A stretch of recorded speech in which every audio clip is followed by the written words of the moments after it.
Welcome back to Humber Pie. I'm your host, Jimmy D. Today we got another special one for you. Another deck that we've been testing out, getting ready for that Nationals that's coming up here in February. I'm really super excited to showcase this matchup. It was a lot of fun. This is a deck that's been a pet deck for one of my other players who's hoping to get in the last chance qualifier and get himself into the finals if he can hopefully do pretty well during the last chance qualifier on the Friday leading up to the event. It's one of the decks that I'm actually even tempting myself to. I might actually consider as one of the top three, if you will. It is a deck that could potentially be something that I'd want to play in this finals. We're getting a lot of practice with a lot of the top decks, obviously doing a lot of proxying. This one, fortunately, not a lot of proxies on this one.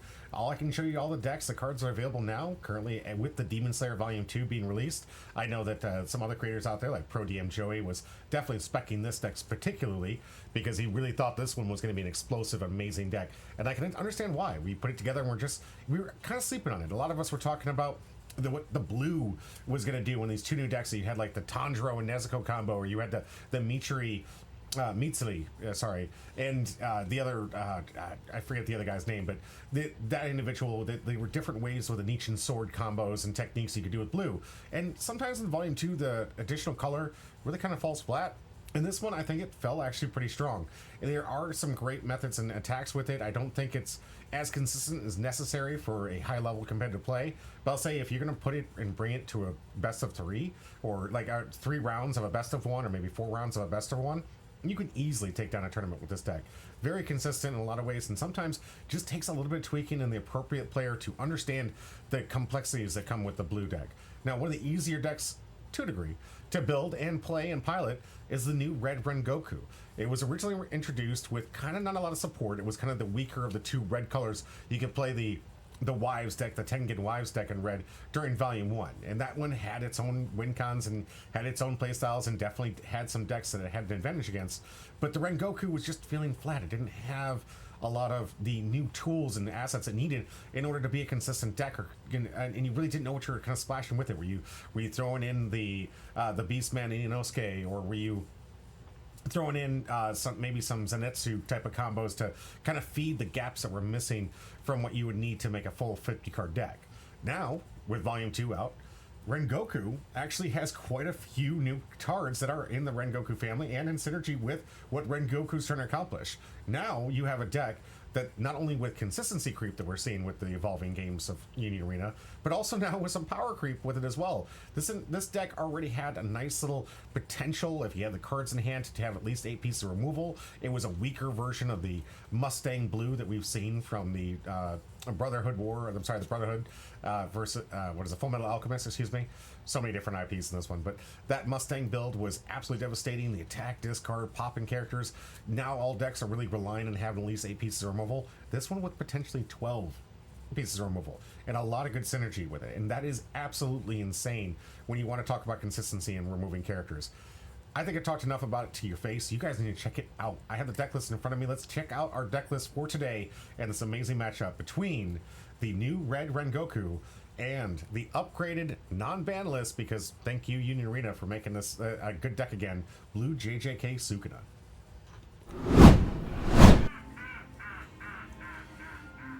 So starting off, I'd say the only thing that's just kind of weak in this one is you got to really fill it with some zero costs that really don't fit in theme. You're not going to get a whole lot of value out of these outside of just the get triggers and the active triggers. Of course, you need to play with 12 zero costs just to make sure you're being as consistent as possible. And this is how this deck works. But we did get this brand new Rengoku that has the draw discard, which if you guys have been watching the channel long enough, you know that this is an absolute must-have in all of your decks. I don't care if it's on theme or in theme. This one luckily in theme and has a raid that you can raid atop of this, which makes it even more powerful when you have a card that you desperately want to have to make sure that you get more consistent draws, more consistent plays, and you see the right cards and the right combos in any deck that you might want to play in Union Arena.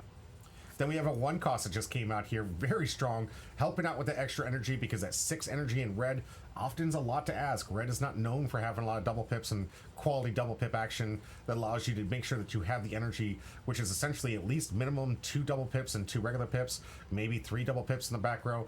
Not always easy to do in a 50 card deck when not everything has availability, and this one kind of gives you options. You can search the top of your deck for the top 3 to reveal one and discard, or you can, if you have 5 or more energy generation, make this a 6 energy generation. So for 1, put this back on play, make sure you have the 6 for the raid target, and you're cooking with gas for this Rengoku deck. Another special treat that came out, unfortunately no trigger, however extremely good in a deck that requires you to discard for most of its effects and abilities. This one, once you discard, draw a card. Even if you start off for the game with a draw discard, you can draw two, essentially, with this card in hand. A very good card, using the mother to make sure that you're keeping your hand size up, because you definitely don't want to lose too much of your resources from hand to make sure that you can come back from massive swings. Make sure you can keep the tempo going in your favor, and you want to make sure that you have some answers for it, because there's a lot of discard requirements from here that require you to help you make this engine go burr. Another one from the 2-color, this is the color trigger here. From the new set here, we had to place one card from your hand to the sideline. Once per turn, the next time you choose a character with an ability or specialties of BP this turn, it's 1,000 of the specified BP range. So basically what it's saying is, like, whenever you discard and requires a BP, you can increase that by 1,000 for the selected target, which is going to be really relevant and really what makes this a key target in today's meta. Not to mention, with so much red Kenshin going around, having something like this to pop some of those lower characters, it's a great counter for the red Kenshin out there, with you being able to, one, play the color, but two, also have a more consistent deck that can go a little bit wider and maybe doesn't dump all of its resources on its first big swing. This one definitely has some rebuild capability. Of course, we start off with a 3-cost Rengoku. This one, if you're in the front line, place one card from your hand to the sideline. All characters gain 500 BP. While nice, it's good. It gets you a 4K if you want to. This one isn't too often used. However, with the previous Rengoku, it can make your characters basically plus 1,000, which is pretty strong for a nice little discard. This is an ad to make sure you have the double pip. Very few cards within red that allow you to really powerhouse with a powerful synergy card that allow you the double pip. But this one has a trigger and has step, so you can move it in the back if you're getting rushed down by maybe another red deck or running Kenshin deck. It allows you to make sure that you can move in the back line as you try to deter attacks coming through. Getting into the father, another one of the double pips is absolutely necessary. This one, again, without trigger, which is unfortunate, and one of the few weaknesses this deck really has, in the fact that you do have to play with all of these cards without trigger just to make sure the synergy line works. But you have to play this one. You got to get the double pips. It also synergizes very well. You can give this character plus 1,000 for a 4K attack when it's attacking, or you can draw a card, which is also really essential, especially in the late game pushes, to make sure you can refill your hand. Going into the 4-cost, 1 action point, the nullify impact. If on the front line this character gains other Rengoku cannot be targeted by snipe, other than Rengoku, which, let's be real, guys, this is a 4K body. You're using it for the 4K body, and also when sidelined, choose up to one character on your field with, other than him, gains plus 1,000 power. Maybe you're using it for the father. Maybe you're using it for the Inosuke, if they're sadly in the front line for some odd situation. But it's a nullify impact, it's a 4K body, and that's essentially what this is. There's really no other ways around it. This is a great support for some of the other red decks out there, but in itself, it's really just a restand trigger, also nullify impact, which can be quite powerful, not to mention just a nice 4K body. Getting into our first big removal plays, this one costing 2 action points as required, which should be expected considering we have something that has a removal. You do play this one active when you pay the 2, which is extremely good. 4K active right out the go. Then you may place one card from your hand into your sideline, and if you do, choose up to one character with 3,000 less BP on your opponent's front line and sideline it. This character gains impact after it until end of turn. Really strong. It means if you combo with that color trigger we're talking about, now you can KO a 4K or less. So here's 4 more copies of 4 more removal with a card that comes in active and can start swinging potentially with impact in the late game. Then you have the raid. During your turn, if you have placed a card from your hand to your sideline with an ability or event card of Rengoku, cards in this character gains plus 500 and impact, so you got a 5K impact, massive swing in the late game. Place any number of cards from your hand into your sideline. Choose up to one character with 3,000 less BP, and of course it grows by each card by 500. So if you use the color again, you just have to discard 1. When played, now you have a 45 attacker that actually technically would be 5,000 because you use the color trigger, or the color trigger's ability. And now you have 5K impact, and you're removing something on play. That's an additional 4. Moving on to the next 4, you've got the special. And now we're talking 12 pieces of removal that can get rid of 4,000 or 5,000 BP characters on every single one of these plays. No deck right now in Union Arena, in my opinion, has a consistent way of ensuring that you can have 12 pieces of removal for 4K bodies at a regular pace and ensure that you basically can answer any threat that comes your way. The only downside here, no final triggers. We got 2. We're trying 2. We actually went down to absolutely none in a rebuild in here, something that we were testing out before. But the original one we were testing today just had the 2 final triggers. This one, it was kind of like, oh, do we put it in here? Sometimes it's kind of nice to extend your turn if necessary for an explosive turn. But in reality, this is red, guys. You're trying to go fast, and most red decks really don't play the final triggers. They don't need them. They already rush their hand. They spend most of their resources in the first couple turns dropping their entire hand on the board, rushing the board. What's the point? So maybe you can find some room for it. And I'd say the only other downside of this deck, if you guys can find me a list that can run Tasty, now we're talking. The deck list is tight. We have a lot of synergy with the Rengokus, but Tasty just... It would be the card that would make this deck so incredibly more consistent, considering you can look at the top 4 cards of your deck, grab a Rengoku, and just add it to your hand, so you're just basically grabbing the one you need. The downside is you won't be able to get the removal, and so you might bottom deck some removal if you do it, but you can guarantee get the right Rengoku you're looking for at the right time, whether it needs to be the 2 AP cost or the 1 AP raid, or maybe even just one of the double pips or something you're trying to get your energy line back up there with like the 1 cost, if you will. So extremely good deck. We had to cut it. We couldn't figure out the room for Tasty, but definitely a great option for this deck. This is the one that's been the most consistent in our practice plays, has been extremely explosive. I wish I recorded half the games I played against this deck, because it really feels difficult on the opposite end, seeing how often it can just answer your board state with whatever threat you address it with. But you know, it does what it does best. I'd say when it comes down to it, the only weakness is your life triggers are going to be a little bit low. You're only at 40 for the triggers for this deck, and you're really just I don't know what else to even say. The deck is everything you want in this current meta. It has some great matchups. It has some bad matchups, just like anything in Union Arena. The right 50. You guys tell me. Now going into the Sukuna build here. You've seen this quite a few times on the camera, so I'm not going to waste too much of your time. If you want some full in-depth, listen to the first time I usually do the deck decks. That's when I'm really going to go in deep and talk longer about what this deck is trying to accomplish, especially if it's my first time covering the channel, like I did with Rengoku. This one, just know that this is one of the more consistent decks that came up way back when. It was so consistent they had to ban the 2-cost Yuji.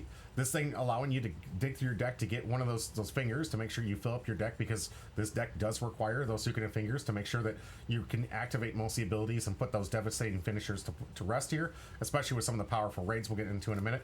But Sukuna's finger is kind of like what this deck does. It wants to find those Sukuna's fingers, it wants to put it in the yard, and it wants to be able to start hitting you. The unfortunate part is it was banned in conjunction with another raid. You couldn't use the correct me if I'm wrong in the chat here, but I believe it was this 5-cost raid. It was one of the raids from here that you could not use it in conjunction with the 2-cost. And that just means that the deck's consistency was a little bit falling behind. It was still very powerful when it was around. It was still a top tier deck, and still, in my opinion, even before the ban, was still considered a top 10 deck within Union Arena. Now, with its consistency at her back, with getting that 2-cost back, it's just that powerhouse that was originally going to literally dominate the entire meta. But with Volume 2 releasing, we got some more characters that can produce double pips to make sure that we can get to our high energy cost of 7, which again is very much very high ask to get in something that's a blue deck, getting a 7 cost out, because 7, 8, 9, 10, those kind of characters really should be in green. Those are the big characters that have these big in plays. This one, of course, coming in with a static impact and a win played ability where you can do certain things based on the number of fingers you have in the yard. You could draw a card.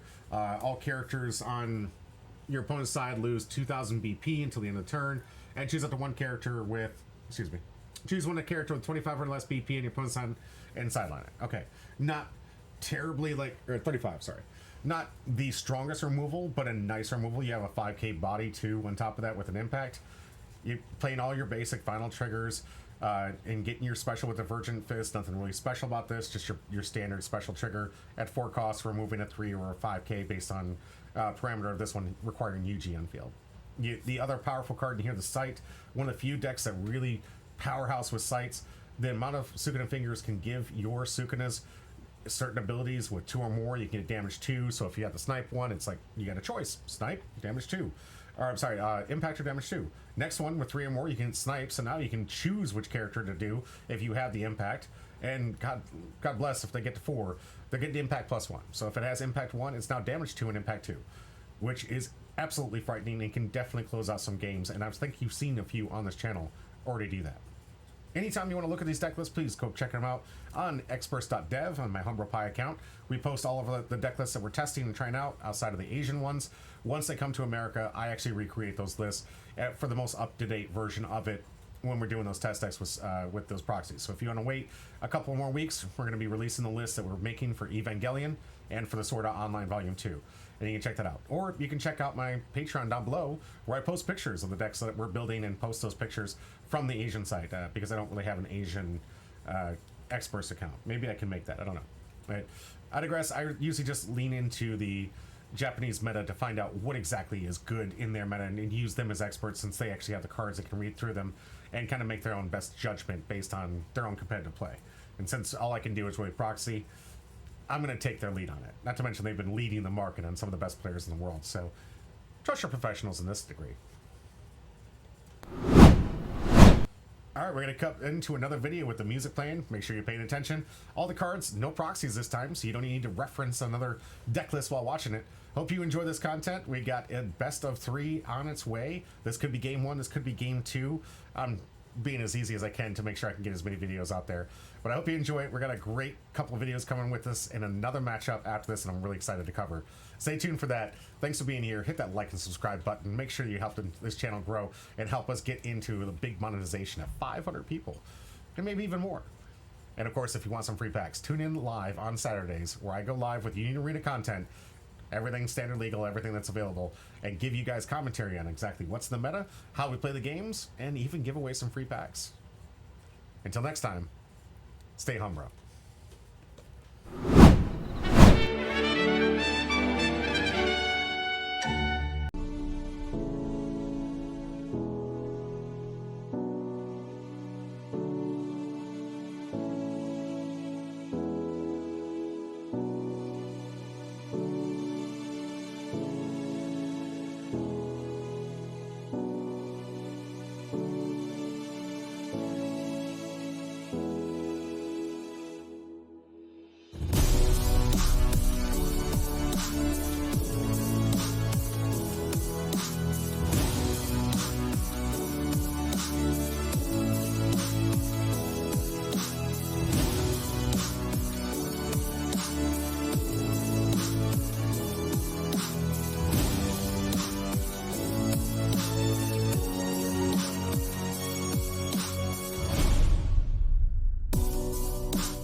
And that's going to do it for this round.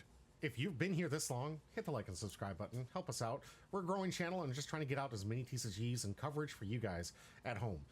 Brought to you mostly by the people you're seeing scroll over here, my Patreons. The ones that help me fund and do everything I can to try to expand this channel to cover multitudes of different TCGs that you are seeing here. You like the one you're watching now? That's great. We also have other things that you might like, from a broad spectrum of the Bondi to the new League of Legends, Riftbound games, and other independents like Alpha Clash. We like to cover as many games here, and I love all these TCGs. Most of the time I take part in. If you guys are liking this content, though, please help us grow, help us get into the point where we can improve our quality of content for you, and get to the point where you guys really get the product that you deserve. Thank you for being here, as always. This is going to be it for today. I hope to see you in the next video. That might be listed up here. I don't know, editor, can you help me out?